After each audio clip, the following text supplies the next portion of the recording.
To you once again, thank you so much for joining us. Now, we do understand that weather inhibited some of the delivery of some key polling material there. How many areas were affected?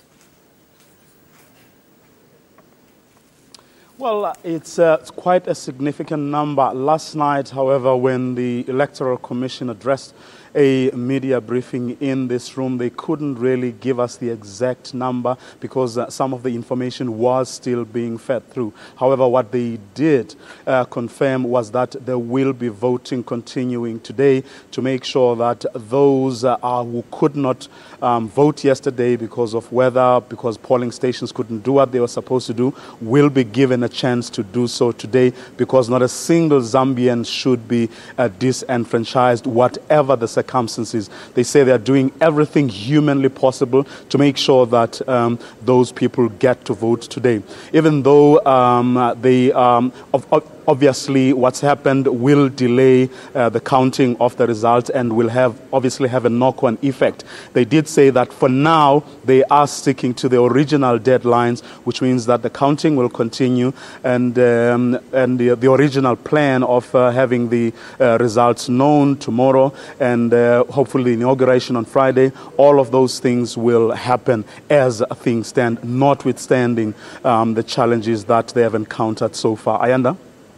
Set some tighter deadlines of Vuyo. Counting expected to continue today simultaneously to that of the voting processes going underway in the areas that were affected. The outcome expected to be announced tomorrow, thereafter the inauguration on Friday. Those deadlines are quite tight. But let's take a look at any discrepancies that have been raised thus far. Any murmurs from any of the opposition parties perhaps, or any of the 11 presidential candidates to the process?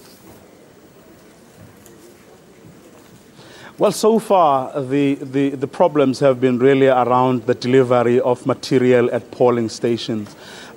Even though yesterday afternoon we were told of a few sporadic incidents of intolerance and intimidation, but when you listened to some of the stakeholders raising concerns last night, there was nothing of the sorts, which then means that the problems are confined largely to the logistical issues of delivering material. About less than 5%, in fact, far less than 5% of the votes have been counted so far. That is those that could be sent through. And as things stand, Edgar Lungu of the Patriotic Front is a front runner by far. But I must emphasize that it is like less than 5%, far less. In fact, as you can probably see on this screen behind me, he is now standing at 77.4%, which really doesn't give you any sense of where things are at the moment. Ayanda? Well, let's leave it there, at least for now. We'll continue crossing live to Vuyo Mvoko, coming to us from Lusaka, Zambia, as he keeps a close watch on the election process there in Zambia.